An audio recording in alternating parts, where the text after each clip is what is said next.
Painted, painless learning. આ દાખલો સાવ સહેલો છે.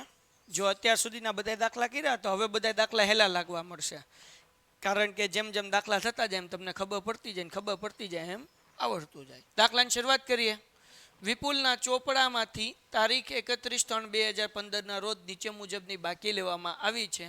આ બાકીઓ અને હવાલા પરથી વાર્ષિક હિસાબ તૈયાર કરો. વાર્ષિક હિસાબની શરૂઆત હવાલાથી કરવાની. ક્યાંથી કરવાની? હવાલાથી. પહેલો હવાલો સાવ ઇઝી, તમને બધાને આવડે એવું, કે વર્ષના અંતે માલ સ્ટોક 1,50,000નો છે. આખર સ્ટોકની કિંમત કેટલી છે? 1,00,000. સાહેબ આખર સ્ટોક ક્યાં લખ્યું છે? ખાલી સ્ટોક લખ્યું છે, ત્યાં લખ્યું ને વર્ષના અંતે. અંતે મતલબ શું થાય? આખર સ્ટોક. સમજાણું કે નહીં? વર્ષની શરૂઆતમાં હોય તો શરૂનો સ્ટોક. તો આખર સ્ટોકની કિંમત કેટલી છે? 1,50,000. જે પૈકી 50% માલની બજાર કિંમત 80,000 અને 50% માલની બજાર કિંમત 70,000 રૂપિયા છે. ચલો હવે આની એન્ટ્રી કેમ થશે? પહેલાં વર્કિંગ નોટ કરવી પડશે. તો અહીંયા હું લખીશ આખર સ્ટોક. જરાક ધ્યાન રાખજો, આખર સ્ટોક. આખર સ્ટોક જે છે એ ટોટલ 1,50,000નો છે. કેટલા હજારનો છે? 1,50,000. એમાં આપણને કીધું કે એના 50%, 1,50,000ના 50% 75,000 થાય. કેલ્ક્યુલેટર અડવાનું ન હોય. અને બીજા 50% એટલે એ કેટલા થવાના? 75,000 જ થશે. ઓકે. હવે હવાલામાં કીધું છે કે ભાઈ 50%ની માલની બજાર કિંમત 80,000 રૂપિયા છે. એટલે કે 50% જે 75,000નો માલ છે એની બજાર કિંમત કેટલી છે? 80,000. પણ હવે યાદ રાખો, હું તમને ટ્યુશનની ફી એમ કહું કે ભાઈ 11મા ધોરણની ફી જે છે 12,500 છે, અને કાલ સવારે આવીને એમ કહું કે હવે 15,000. તમે કહો એ સાહેબ એ ધંધો નહીં, આપણે કેટલાની વાત થઈ હતી? 12,500ની વાત થઈ હતી. હવે પૈસા વધે નહીં, આપણે 11માની વાત થઈ છે. હા કે ના? હા તો પાડો, બરાબર ને? પણ હવે હું કાલ સવારે આવીને એમ કહું તો વિદ્યાર્થી મિત્રો તમારી ફી 12,500 છે, હવે હું 10,000 કરવા માંગુ છું, તો તમે ના પાડશો? નહીં, એ થોડી ના પડાય. એવું જ આખર સ્ટોકમાં કરવાનું. જ્યારે પૈસા વધારવાના કે ક્યારે વધારવાના, પણ ઘટાડવાના કે તો ઘટાડી દેવાના. સમજાણું કે નહીં? તો આપણને એમ કીધું કે 50% માલની કિંમત કેટલી છે? 80,000. તો 75,000 માલની કિંમત 80 કીધું, તો વધારાય? ન વધારાય. તો એ 75,000 જ રાખવાના. કેટલા રાખવાના ભાઈ? 75,000. વધારવાના કે તો વધારવાના, પણ હું કે ભાઈ ઘટાડવાના તો ઘટાડી દેવાના. પછી બીજા 50% માલની કિંમત કેટલી કીધી? 70. તો બીજો 50% એટલે 75,000નો માલ થયો, એની કિંમત કેટલી કીધી? 70. તો એ પાછા 70 લખી નાખવાના. તો હવે આખર સ્ટોકની ટોટલ કિંમત કેટલી થઈ ગઈ ભાઈ? તો કે 70 અને 75 એટલે કેટલી થઈ? 1,45,000 રૂપિયા. કોઈને કઈ ડાઉટ? આખર સ્ટોક કેટલાનો થઈ ગયો? આખર સ્ટોક ભાઈ 1,45,000. હજી એક વખત, 1.5 લાખનો આખર સ્ટોક હતો, એના 50% કર્યા એટલે 75,000. 50% 80,000 કીધા તો એ કરવાના નહીં, 75 રહેવા દેવાના. 50% સ્ટોક એટલે કે 75,000, એના કેટલા કીધા? 70. ઘટાડવાના કીધા તો ઘટાડી દેવાના. તો 75 + 70 એટલે કેટલા થઈ ગયા? 1,45,000. આ સેમ હવાલો 12મા ધોરણમાં આવશે. હજી એકવાર સમજાવું કે સમજાઈ ગયું? મને સમજાવો. આ 70, આ 75,000ની બજાર કિંમત કેટલી કીધી હતી? 80. તો રહેવા કેટલા દીધા? 75. 80,000 કીધા હતા ને? કેટલા કીધા હતા? 80. તો 75 રહેવા દીધા. બીજા 75,000 માલના કેટલા કીધા? તો એ કેટલા કરી નાખ્યા? 70. પછી આ બેન સરવાળો કર્યો 45. હવે આખર સ્ટોકની બે આપણે હવાલો કરતા જતા એન્ટ્રી યાદ છે ક્યાં ક્યાં કરતા હતા? વેપાર ખાતાની જમા બાજુ આખર સ્ટોકની કેટલી અસર થાય? 2 અસર. હવાલો હોય તો ક્યાં ક્યાં થાય? વેપાર ખાતાની જમા બાજુ અને મિલકત. આ યાદ રાખવાનું. હવે બધું આવડવું જોઈએ, બરાબર ને? ચેપ્ટર પૂરું થવા આવ્યું. હાલો આપણે અહીંયા લખી નાખીએ આખર સ્ટોક કેટલાનો છે? 1,45,000 રૂપિયા. અને બીજી એન્ટ્રી ક્યાં થશે? એની મિલકત લેણા બાજુ. અહીંયા લખી નાખું આખર સ્ટોક 1,45,000. હવાલો પૂરો થઈ ગયો. કોઈને કઈ ડાઉટ? બીજો હવાલો, 60,000 રૂપિયાનું ઉધાર વેચાણ ચોપડે નોંધેલ નથી. કેટલા હજારનું વેચાણ છે? કેવું વેચાણ છે? ઉધાર. તો શું કરવાનું? વેચાણમાં પ્લસ કરવાનું, અને વેચાણ છે એટલે કેમાં પ્લસ કરવાનું? દેવાદારમાં. ગ્રાહક લખ્યું હોય તો ગ્રાહક, કારણ કે વેચ્યું છે. કોને વેચ્યું હોય? આપણે ગ્રાહકને. ગ્રાહકને અકાઉન્ટની ભાષામાં શું કહેવાય? દેવાદાર. એટલે બે અસર થશે, વેચાણમાં પ્લસ કરવાનું અને દેવાદારમાં પ્લસ કરવાનું. વેચાણ ક્યાં આવે? વેપાર ખાતાની જમા બાજુ. દેવાદાર ક્યાં આવે? મિલકત લેણા બાજુ. તો હાલો પહેલાં આપણે વેચાણ ગોતી લઈએ. અહીંયા જુઓ ભાઈ, વેચાણ કેટલાનું છે ભાઈ? 6 લાખ રૂપિયાનું. કેટલું છે? 6 લાખ. હારોહાર દેવાદાર ગોતી લઈએ ભાઈ. દેવાદાર દેવાદાર દેવાદાર કેટલા છે? 1,40,000 રૂપિયા. હા કે ના? હાલો તો અહીંયા ધ્યાન રાખજો, 6 લાખ રૂપિયા છે તો હું અહીંયા લખી નાખું વેચાણ. ટુમ વેચાણ. કેટલાનું વેચાણ છે ભાઈ? 6 લાખ રૂપિયા. વત્તા નહીં નોંધેલ કેટલા રૂપિયા છે ભાઈ? 60,000. અંદર રાખવાના 6,60,000, કારણ કે આમાંથી હજી વેચાણ પરતની એન્ટ્રી શું આવે? માઇનસ થાય. પહેલી એન્ટ્રી થઈ ગઈ. ક્યાં થઈ? વેપાર ખાતાની જમા બાજુ. બીજી એન્ટ્રી ક્યાં થાય? મિલકત લેણા બાજુ. તો અહીંયા લખીએ દેવાદાર. કેટલાના છે દેવાદાર? જરાક જુઓ, 1,40,000 વત્તા ઉધાર વેચાણ. કેટલાનું છે ભાઈ? 60,000. એટલે કેટલા રહ્યા? 2 લાખ રૂપિયા. ક્યાં રાખવાના? અંદર. કોઈને કઈ ડાઉટ છે? ત્રીજો દાખલો, ફર્નિચર પર વાર્ષિક 20% ઘસારો ગણો. હવે ધ્યાન રાખજો, ફર્નિચરનો હવાલો કરતી વખતે. કાસમભાઈ, ફર્નિચર 2 છે. ઋષિરાજ જોજે. ફર્નિચર પહેલું 1/4/2014, એટલે વર્ષની શરૂઆતનું ફર્નિચર છે. અહીંયા વર્કિંગ નોટ કરીએ. ફર્નિચરનો ઘસારો. ફર્નિચરનો ઘસારો જરાક ધ્યાન રાખજો. અહીંયા તમારે આવી રીતના વર્કિંગ નોટ કરવાની. વર્કિંગ નોટના માર્ક્સ હોય, બરાબર ને? તો પેલું ફર્નિચર છે એ 1/4નું છે, 1,60,000. તો એનો પૂરેપૂરો ઘસારો ગણવાનો 1/4 છે. એટલે તો કેટલા ટકા કીધું ભાઈ આપણને? 1,60,000 એને ગુણ્યા 20%, એટલે 16×2 = 32,000 રૂપિયા આવે. કેટલું આવે? 32,000 રૂપિયા. બીજું, ફર્નિચરમાં વધારો છે, નીચે જ આપેલું છે આપણને. ફર્નિચરમાં વધારો કેટલા હજારનું ફર્નિચર છે? 40,000. પણ કઈ તારીખે ફર્નિચર ખરીદ્યું? 10મા મહિનામાં 1લી તારીખ. એટલે 6 મહિના જ ફર્નિચર વાપર્યું છે. કેમ? 10મો મહિનો, 11મો મહિનો, 12મો મહિનો, 1લો મહિનો, 2જો મહિનો, 3જો મહિનો. વર્ષ ક્યારે પૂરું થાય? 31/3. એટલે 6 મહિના ફર્નિચર વાપર્યું. તેનો ઘસારો એ કેટલા મહિનાનો ગણવાનો? 6 મહિનાનો જ ગણવાનો. તો અહીંયા આપણે જોઈએ 40,000 રૂપિયાનું ફર્નિચર છે ને ભાઈ, એને ગુણ્યા 20%. અને 6 મહિના છે એટલે 6/12. તો 40,000ના 20% એટલે 8,000 રૂપિયા. 8,000 ગુણ્યા 6/12 કરો એટલે 4,000 રૂપિયા. તો ટોટલ ઘસારો 32 ને 4 કેટલા થાય? 36,000 રૂપિયા થાય. કેટલો ઘસારો થાય? 36,000 રૂપિયા. કોઈને કઈ ડાઉટ? હાવ ઇઝી એન્ટ્રી છે. 1,60,000ના 20% એટલે કે 32,000. પછી 40,000ના 20%, પણ 10મા મહિનામાં ખરીદ્યું છે એટલે 6 મહિનાનો જ ઘસારો ગણવાનો, એટલે 36,000 રૂપિયા. તો આની 2 એન્ટ્રી કરી નાખીએ. ધ્યાન રાખો, પહેલી એન્ટ્રી કરશું મિલકત લેણા બાજુ. સમજો, પહેલાં લખવાની ઉતાવળ ન કરો. ફર્નિચર કેટલાનું છે ભાઈ? તો કે 1,60,000 રૂપિયા વત્તા વધારો. કેટલાનો વધારો કર્યો? 40,000 રૂપિયા. અને એટલે ટોટલ ફર્નિચર કેટલાનું થયું? 2 લાખ રૂપિયાનું થઈ ગયું ને. ટોટલ કેટલું થયું? 2 લાખ. અને માઇનસ શું કરવાનું ભાઈ? ઘસારો. કેટલાનો ઘસારો છે? 36,000 રૂપિયા. તો એ માઇનસ કરીએ એટલે કેટલા વધશે ભાઈ? 1,00,000 અને 36 જાય. કેટલા વધ્યા? કયો હાલો ફટાફટ? 1,64. કેલ્સીમાં તો એ કરી લ્યો. 1,64,000. ડન છે. તો આ પહેલી એન્ટ્રી થઈ ગઈ. મિલકત લેણા બાજુ. ફર્નિચર આપણું મિલકત કહેવાય, એટલે મિલકત લેણા બાજુ. ફર્નિચર 1,60,000 વધારો 40 માઇનસ ઘસારો. ઘસારો આપણું નુકસાન છે, એટલે બીજી એન્ટ્રી ક્યાં આવે? નફા નુકસાનની ઉધાર બાજુ. અહીંયા લખવાનું ફર્નિચરનો ઘસારો. ફર્નિચરનો ઘસારો કેટલાનો થયો ભાઈ? 36,000 રૂપિયા. લખી નાખો. વાર્તા થઈ ગઈ પૂરી. એના પછી હવે ચોથો હવાલો કરીએ છીએ. વીમા પ્રીમિયમમાં વિપુલના જીવન વીમા પ્રીમિયમના 3,000નો સમાવેશ થયેલ છે. તમે આમનોંધનો દાખલો કરતા હતા. જીવન વીમા પ્રીમિયમ જ્યારે આવતું ત્યારે તમે લખતા ઉપાડ ખાતે ઉધાર. કેમ? જીવન વીમા પ્રીમિયમ એ પર્સનલ એક્સપેન્સ છે, એ કંપનીનો ખર્ચો નથી, એ વ્યક્તિનો પોતાનો ખર્ચો છે.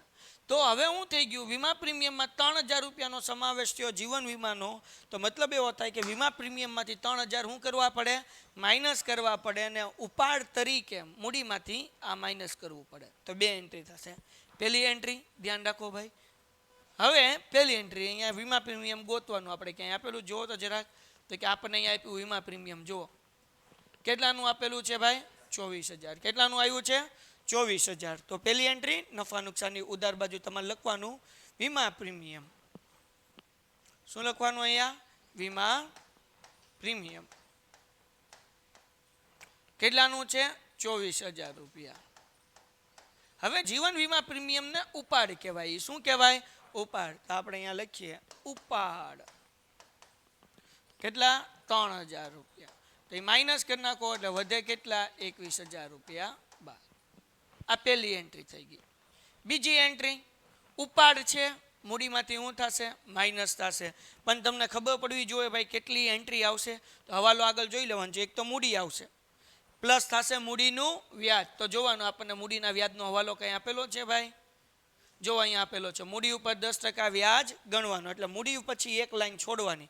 કેની એક લાઈન છોડવાની, મૂડીના વ્યાજની. તો આપણે પહેલા મૂડી ગોતી લઈએ. કેટલાની મૂડી છે ભાઈ, 2 લાખ ને, હલો કેટલી છે, 2,17,000. પણ હવે એ હવાલો જો અહીંયા મૂડીના વ્યાજવાળો જોઈ લો તો 17,000 રૂપિયાની મૂડી 1/10/2014 રોજ ધંધામાં લાવવામાં આવેલી હતી. મતલબ એવો કે 2,17,000 માંથી 17,000ની મૂડી અલગથી લાવવામાં આવી હતી. પણ એ હવાલો આવશે એટલે કરશું, અત્યારે એમાં માથાકૂટ નથી કરવી. એટલે અત્યારે હું લખી નાખું મૂડી 2,17,000 રૂપિયા. કોઈને કઈ ડાઉટ છે, વત્તા આપણે મૂડીનું વ્યાજ મૂકવાનું છે કે નહીં. હવે કેટલું એ તો હવાલો આવશે ત્યારે આપણે વાંચીને ગણશું. અત્યારે ખાલી હું લખી નાખું છું મૂડીનું વ્યાજ. પછી ઉપાડ શું થશે ભાઈ, માઇનસ થશે. તો પહેલા ઉપાડ લખવાનો કાચા સરવૈયાનો. કેનો લખવાનો, કાચા સરવૈયાનો. તો દાખલામાં આપણને ઉપાડ આપ્યો જ જુઓ, તો કે આપ્યો જ હોય ભાઈ. કેટલો ઉપાડ છે ભાઈ, કેટલા હજાર, 36,000. તો એ 36,000 માઇનસ કરવાના. હાલ ભાઈ આવી જા ટોમ. ઓકે, અહીંયા થઈ જાય 36,000 રૂપિયા. પછી લખું ઉપાડ હવાલો. આ ઉપાડ છે કેનો છે, હવાલાનો. જીવન વીમા પ્રીમિયમ છે, બરાબર ને. કેટલાનું છે જીવન વીમા પ્રીમિયમ, 3,000. એટલે 3,000 રૂપિયા આમાં શું કરી નાખવાના, માઇનસ કરવા. કોઈને કઈ ડાઉટ. એટલે પેલા મૂડી લખી, મૂડીનું વ્યાજ ગણવાનું બાકી છે એટલે આપણે એ મૂકી દીધું. ઉપાડ કાચા સર્વેમાં 36,000 હતું અને હવાલાનો ઉપાડ કેટલો છે, 3,000. તો આની પહેલી એન્ટ્રી ક્યાં થઈ, વીમા પ્રીમિયમમાંથી માઇનસ કર્યું, અને બીજી એન્ટ્રી મૂડીમાંથી તે માઇનસ કર્યું. એના પછી દાખલા નંબર 5, વધારાની ઘાલખાત 15,000 માંડીવાળો તેમજ દેવાદાર ઉપર 5% ઘાલખાત અનામતની જોગવાઈ કરો. આ તો તમને આવડે છે. ઘાલખાત અને ઘાલખાત અનામત કેમાંથી માઇનસ થાય, દેવાદારમાંથી. તો પેલા કરી નાખીએ માઇનસ ઘાલખાત. કેટલાની કીધી ભાઈ, 15,000 રૂપિયા.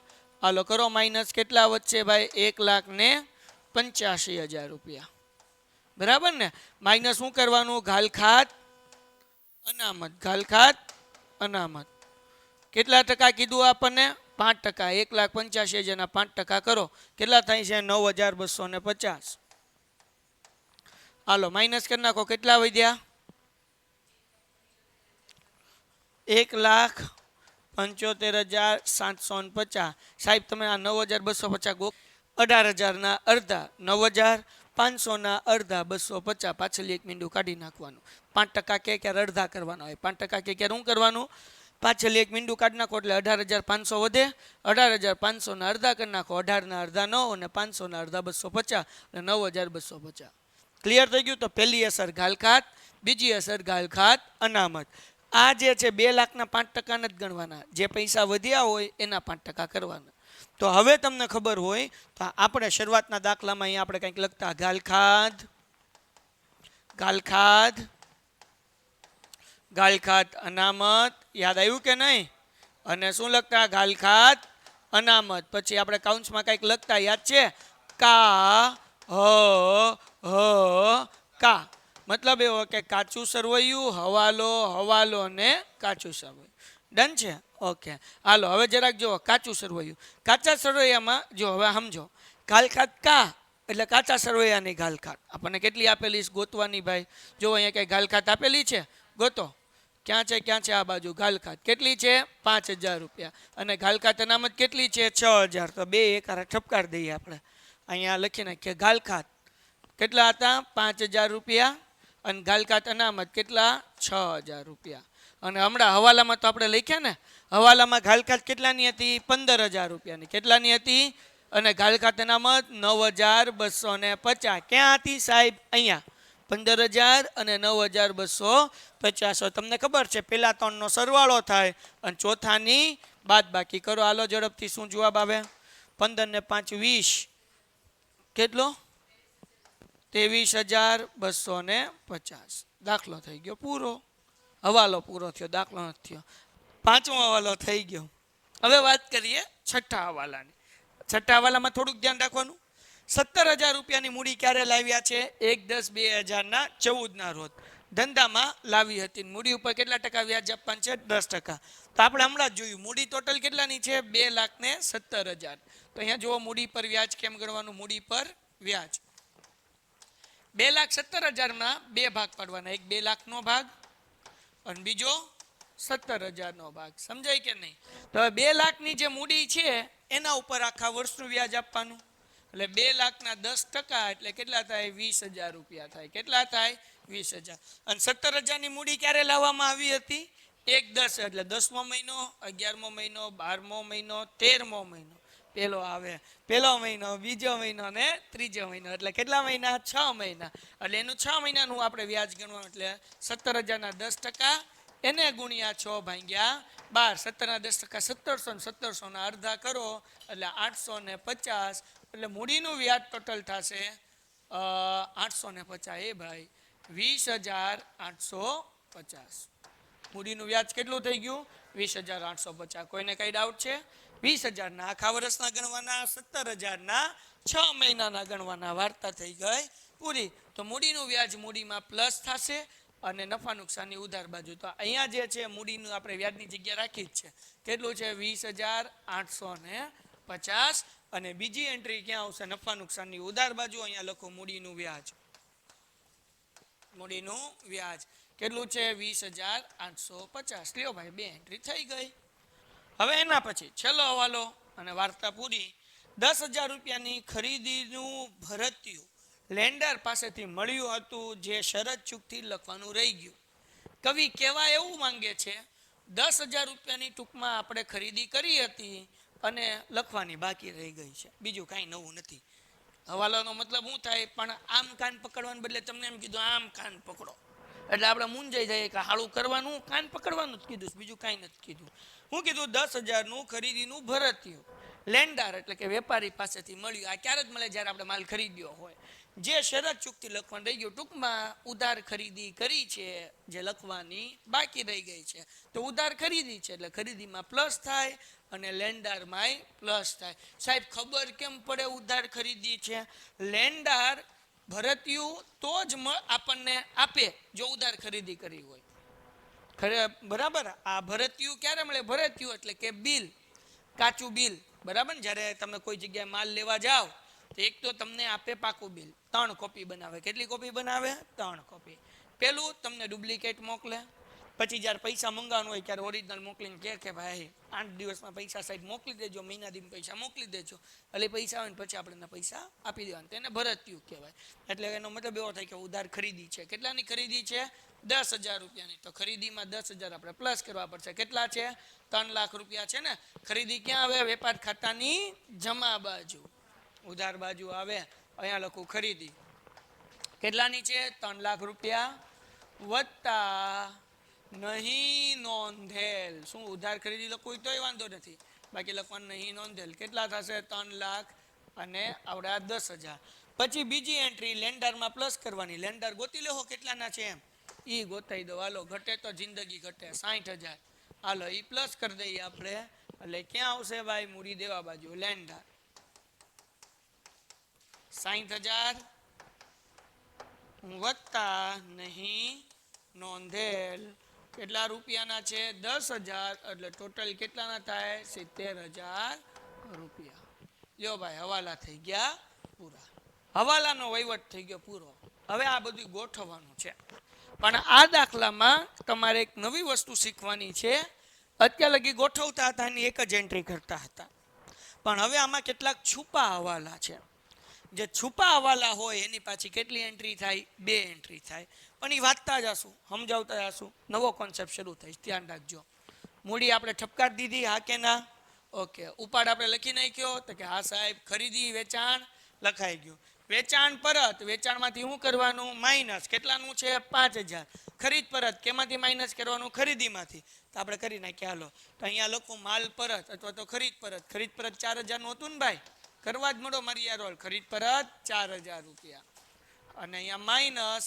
આપણે આને પછી આપણે ટોટલ નથી કરવું આ કાઢી નાખવું હમણાં પછી ટોટલ કરી નાખશું માલ પરત અથવા તો વેચાણ પરત કેટલા રૂપિયાનું છે ભાઈ 5,000 રૂપિયા હાલો કોઈને કઈ ડાઉટ છે આમાં થઈ ગઈ 2 એન્ટ્રી ખરીદીમાંથી ખરીદ પરત માઇનસ કર્યું અને વેચાણમાંથી વેચાણ પરત માઇનસ કર્યું વાલતા થઈ દઈ પુલી હાલો હજી તો બાકી છે વાલતા હવે એના પછી હવે શરૂનો સ્ટોક ક્યાં આવે વેપાર ખાતાની ઉધાર બાજુ હાલો તો અહીંયા લખી નાખીએ ભાઈ શરૂનો સ્ટોક કેટલાનો હતો શરૂનો સ્ટોક ડાયરેક્ટ બહાર જવા દેવાનું ભાઈ વેપાર ખાતાની ઉધાર બાજુ સ્ટોક 10,000 રૂપિયા કોઈને કઈ ડાઉટ હવે ધ્યાન રાખજો છુપા હવાલામાં ક્યાં તો ટકાવારી આપી હશે ક્યાં તો કાઉન્સ આપ્યું હશે જો આ છુપો હવાલો છે આપણે તલલ ચેન્જ કરીએ શું કીધું પદાલ 1,10,000 રૂપિયાનો છે કેટલાનો પદાલ છે 1,10,000 પણ હાલો ટાઉન્સમાં કંઈક લખ્યું છે ઓય હરકુથાની પગાર 1,10,000 પણ કેટલા મહિનાનો છે 11 માસનો મતલબ એવો થાય વરસ 12 મહિનાનું હોય તો 12મા મહિનાનો પગાર એટલે કે 1 મહિનાનો પગાર ચૂકવવાનો તો હવે ખબર કેમ પડે 1 મહિનાનો કેટલો પગાર તો 11 મહિનાનો પગાર 1,10,000 રૂપિયા છે તો 1 મહિનાનું ગોતું હોય તો 1,10,000 ભાગ્યા 11 કરી નાખો તો કેટલા આવે જુઓ 1,10,000 ભાગ્યા 11 10,000 રૂપિયા આવે મતલબ એવો થાય 1 મહિનાનો પગાર ચૂકવવાનો બાકી છે તો જુઓ પગાર છે એટલે નફા નુકસાની ઉધાર બાજુ અહીંયા લખું છું પગાર એટલે આ વેપાર ખાતું છે હું યાર શું કરે તું હાલો અહીંયા ધ્યાન રાખો પગાર 1,10,000 રૂપિયા વત્તા ચૂકવવા બાકી કેટલા રૂપિયા 10,000 રૂપિયા સરવાળો કરો એટલે બહાર જવા દેવાના 1,20,000 રૂપિયા કોઈને કઈ ડાઉટ અને બીજી એન્ટ્રી ચુબા મુદે એટલે ક્યાં આવે મૂડી દેવા બાજુ અહીંયા લખવાનું ચૂકવવા બાકી પગાર એ નીચે લખીએ ચૂકવવા બાકી પગાર કેટલા છે ભાઈ 10 અહીંયા 10,000 જ લખવાના 10% બેંક લોન કેટલાની લોન છે 10%ની તો હવે 10%ની લોન છે તો લોનનું વ્યાજ આવે જરાક ધ્યાન રાખજો બેંક લોન 10%ની છે કેટલાની છે 1 લાખ હાલો તો પેલા તો લોન ઠપકાર દઈએ મૂડી દેવા બાજુ અહીંયા લખો છું 10%ની બેંક લોન કેટલા રૂપિયાની છે ભાઈ 1 લાખ રૂપિયા જાગોશ બધાય હા છુપો વાલો આગળ આવશે આ 1 લાખ લખી નાખ્યા મૂડી દેવા બાજુ લોનના પૈસા દેવાના હોય એટલે મૂડી દેવા બાજુ આવે એના પછી ભાઈ 10% બેંક લોનનું વ્યાજ કેટલા રૂપિયા આપ્યું છે બોલો 5,000 લોન કેટલાની 1 લાખ કેટલાની કેટલા ટકા વાળી લોન છે તો 1 લાખના 10% કરો ભાઈ 10,000 પણ લોનનું વ્યાજ ડોહલું આપ્યું કેટલું મતલબ એવો કે 5,000 હજી ચૂકવવાના બાકી છે સમજાણું કે ન સમજાણું 10%ની બેંક લોન છે 1 લાખ રૂપિયાની લોન એના 10% કરો એટલે 10,000 લોનનું વ્યાજ થાય પણ ડોહલું છે કેટલું 5,000 રૂપિયા મતલબ એવો કે 5,000 ચૂકવવાની બાકી તો ઓલી એન્ટ્રી કરી હતી પગારની સેમ ટુ સેમ જેમ પગારની કરી એમ લખવાનું લોનનું વ્યાજ 5,000 આપ્યું કે નહીં આ તો પાડો યાર વત્તા ચુબા એટલે ચૂકવવા બાકી કેટલું બાકી છે 5,000 રૂપિયા ટોટલ 5 ને 5 કેટલા થશે 10,000 રૂપિયા જવા દો આ પહેલી એન્ટ્રી નફા નુકસાનની ઉધાર બાજુ કોઈને કઈ ડાઉટ છે 5,000 આપેલું હતું ને 5,000 ચૂકવવા બાકી છે. 10,000 થઈ ગયા. બીજી એન્ટ્રી ચુબા ક્યાં આવે? ચુબા મુદે એટલે લખવાનું મૂડી દેવા બાજુ ચૂકવવા બાકી, અથવા તો આની નીચે જ લખો તો હાલશે. અને 1,00,000 માં 5,000 પ્લસ કહીને 1,5 મૂકો તોય હાલે, પણ હું નીચે જ મૂકું છું. ચૂકવવા બાકી લોનનું વ્યાજ કેટલું છે ભાઈ? 5,000. 10,000 નહીં લખવાનું, જે બાકી હોય જ લખવાનું. 5,000 રૂપિયા. બોલો શું આવશે? લેણી ઊંડી અને દેવી ઊંડી ક્યાં એન્ટ્રી થાય? લેણી મિલકત લેણા બાજુ, દેવી મૂડી. હાલો, લેણી ઊંડીના કેટલા? 6 અને મિલકત દેવી ઊંડીના 5. તો લેણી ઊંડી છે તો અહીંયા ઠપકાર દઈએ ભાઈ. લેણી ઊંડી કેવી ઊંડી? લેણી ઊંડી. અહીંયા લખી નાખીએ લેણી ઊંડી 6,000 રૂપિયા. અને દેવી ઊંડી કેટલા રૂપિયા ભાઈ? 5,000 રૂપિયા. હાલો, કોઈને કઈ ડાઉટ છે ભાઈ? હા, ઈઝી છે, નાના બાવને ખબર પડે એવું. ડન છે? આગળ વ્યા જઈએ છીએ. હવે એના પછી પાછું આ લોનનું વ્યાજ હતું ને, સેમ ટુ સેમ એના જેવું આવ્યું. 12% ડિબેન્ચરમાં રોકાણ. રોકાણ એ આપણી મિલકત કહેવાય. કેટલા ટકાના છે? 12%. રોકાણ કેટલાનું કર્યું? 1,00,000 રૂપિયાનું. તો એ મિલકત કહેવાય. એટલે ઠપકારવાનું મિલકત લેણા બાજુ. કઈ બાજુ? મિલકત. તો અહીંયા લખું છું 12%ના ડિબેન્ચરમાં રોકાણ કેટલાનું છે ભાઈ? 1,00,000 રૂપિયા. કોઈને કઈ ડાઉટ છે? 12%નું ડિબેન્ચરમાં રોકાણ કેટલા રૂપિયાનું? 1,00,000 રૂપિયાનું. હવે એના પછીનું જુઓ ભાઈ. પછી એના નીચે હું આપ્યું છે ભાઈ? 12%નું ડિબેન્ચર રોકાણ પછી આપણને આપ્યું છે 12%ના ડિબેન્ચરના રોકાણનું વ્યાજ. હવે ગણો, 12% છે, 1,00,000 ના રોકાણ, 1,00,000 ના 12% કરો ભાઈ 12,000. પણ અહીંયા 12% ડિબેન્ચરનું રોકાણનું વ્યાજ કેટલું આપ્યું? મતલબ હજી કેટલું બાકી? 12,000 થાય ટોટલ. 6,000 આપ્યું, 6 બાકી. પણ મને એક જવાબ આપો, આવશે ક્યાં એન્ટ્રી? ડિબેન્ચર 12%ના ડિબેન્ચર રોકાણનું વ્યાજ આપણો ફાયદો કહેવાય કે આપણું નુકસાન કહેવાય? હવે ભાઈ 12%નું ડિબેન્ચરમાં રોકાણ. રોકાણ તમારી મિલકત છે. તમે કોઈ જગ્યાએ પૈસા શું કરી રહ્યા છે? રોક્યા છે. તો એનું વ્યાજ જે મળે એ તમારો ફાયદો થયો કે ન થયો? સમજાણું કે નહીં? તમે 1,00,000 રૂપિયા રોક્યા કોઈના ડિબેન્ચરમાં. ડિબેન્ચર એટલે ખબર પડે કે ન ખબર પડે? જ્યારે કંપનીને જાહેર જનતા પાસેથી પૈસા જોતા હોય તો એક કહેવાય શેર. શેરના પૈસા કંપની આગળની તમને પાછા ન મળે, તમારે શેર બીજાને વેચી શકો. બીજું છે ડિબેન્ચર. ડિબેન્ચર શું છે? જાહેર જનતા પાસેથી કંપનીએ લીધેલી લોન. હવે માનો કે મેં રિલાયન્સના ડિબેન્ચર ખરીદ્યા તો 5 વર્ષ સુધી મને રિલાયન્સના ડિબેન્ચરનું વ્યાજ મળે, અને 5 વર્ષ પૂરા થાય ને હું ડિબેન્ચર પાછા આપું એટલે મને પૈસા પાછા મળી જાય. તો જાહેર જનતા પાસેથી જે લોન લે એને શું કહેવાય? ડિબેન્ચર કહેવાય. તો તમે એક ડિબેન્ચર ખરીદ્યા હતા તો એનું તમને કેટલા ટકા વ્યાજ મળવાનું હતું? 12%. એટલે 12,000 મળવાનું હતું. મળ્યું કેટલું? તો 6,000 મળવાનું બાકી છે. તો આ વ્યાજ, રોકાણનું વ્યાજ આપણો ફાયદો કહેવાય. શું કહેવાય? ફાયદો. ફાયદો કેવા? એટલે નફા નુકસાનની કઈ બાજુ આવે? જમા બાજુ. તો અહીંયા લખું છું રોકાણનું વ્યાજ. રોકાણનું વ્યાજ 6,000 રૂપિયા આપ્યું. કેટલું આપ્યું છે ખાલી? અને મળવા બાકી કેટલું બાકી છે? મળવા બાકી 6,000 રૂપિયા બાકી. એટલે ટોટલ કેટલા થાય? 12,000 રૂપિયા. 12,000 કેમ આવ્યા? 1,00,000ના 12%. એટલે કેટલા આવ્યા? 12,000. 12,000 માંથી 6,000 રૂપિયા આપણને મળ્યા છે અને 6,000 મળવાના બાકી છે. આ આપેલા છે, આ આપણે ગોત્યા મળવા બાકી. મળવાના બાકી તો લેવાના કે દેવાના? પૈસા મળવાના બાકી હોય તો શું કરવાનું? લેવાનું. લેવાનું હોય તો મિલકત લેણા બાજુ. તો અહીંયા લખવાનું મળવા બાકી ડિબેન્ચર વ્યાજ. કેટલું છે ભાઈ? 6,000 હિપિયા. એટલે હિપિયા નહીં, રૂપિયા. હાલો તલો, ફટાફટ તલો.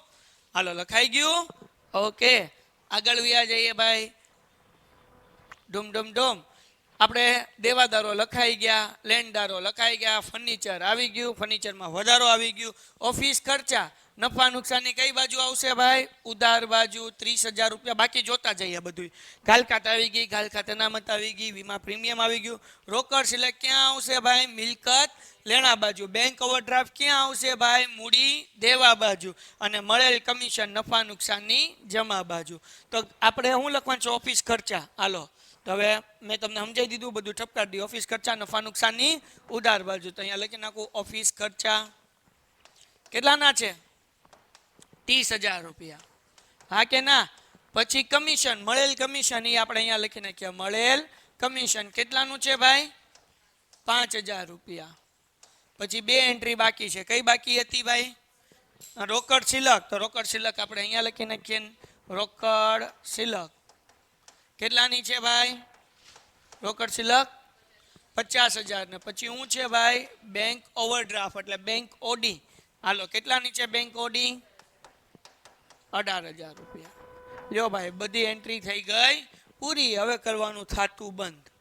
હાલો કરો આ બધાનો સરવાળો. 6 લાખમાં 60 નાખો એટલે 660 ને એમાંથી 5 જાય એટલે 6,55,000.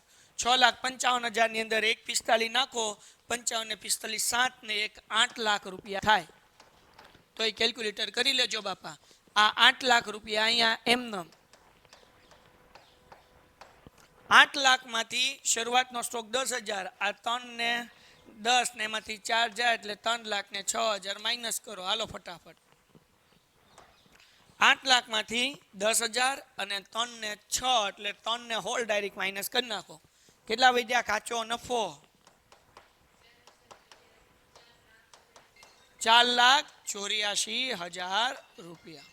તો કાચો નફો કેટલો મળ્યો? 4,84,000. અહીંયા લખી નાખીએ કાચો નફો કેટલો થાય? 4,84,000. 4,84,000 માં 12,000 અને 5,000 નાખો એટલે કેટલા થશે? 5,10,000 કે 1,000? એટલે ભાઈ તમે જોજો ભાઈ. હાલો તો 5,01,000 એમાંથી આ બધું માઇનસ કરીએ. 36, 21, 23, 250, 30, 20, 850, 21 ને 10 કેટલો આવે છે? હા તો આપણે લખી નાખીએ કાચો ચોખ્ખો આવશે. કાં આવે? કાચો નહીં આવે. ચોખ્ખો નફો કેટલો આવ્યો ભાઈ? 2,39,900. હાલો ડન થઈ ગયું. કાચો નફો કેવી રીતના મળ્યો? જે લોકો ન સમજાણું હોય એને 5,01,500 માંથી આ બધા માઇનસ કર્યા એટલે મળી ગયા. હવે એ આપણે શું કરશું? અહીંયા પ્લસ કરશું. ચોખ્ખો નફો હે 5,01,500 ભૂલમાં લખાઈ ગયા અહીંયા, સોરી. હાલો આગળ વ્યા જઈએ. ચોખ્ખો નફો કેટલો છે ભાઈ? 2,39,900. હવે આ કરવા માંડો. હાલો પ્લસ. કેટલો આન્સર આવે છે આનો? આ બે પ્લસ કરવાનું. ઉપાડ અને ઉપાડનું વ્યાજ માઇનસ કરવાનું. પાછા આ પ્લસ કરવાના. કેટલા આવ્યા? 4,38,750. હવે આ બધાનો પ્લસ કરી નાખો. કેટલો આવે છે? 6,46,750. આ બાજુનો આ જવાબ આવી જાય. ચેક કરી લ્યો કેટલો આવી જાય છે? 6,46,750. દાખલો થઈ ગયો પૂરો. આ મોસ્ટ ટાઈમથી દાખલો છે એક્ઝામ માટે, એટલે ખાસ ધ્યાન રાખજો. અને અત્યાર સુધીના જેટલા દાખલા કર્યા એમાં સૌથી હેલો દાખલો આવડો આ છે. ડન છે? ઓકે. Painted, Painless Learning.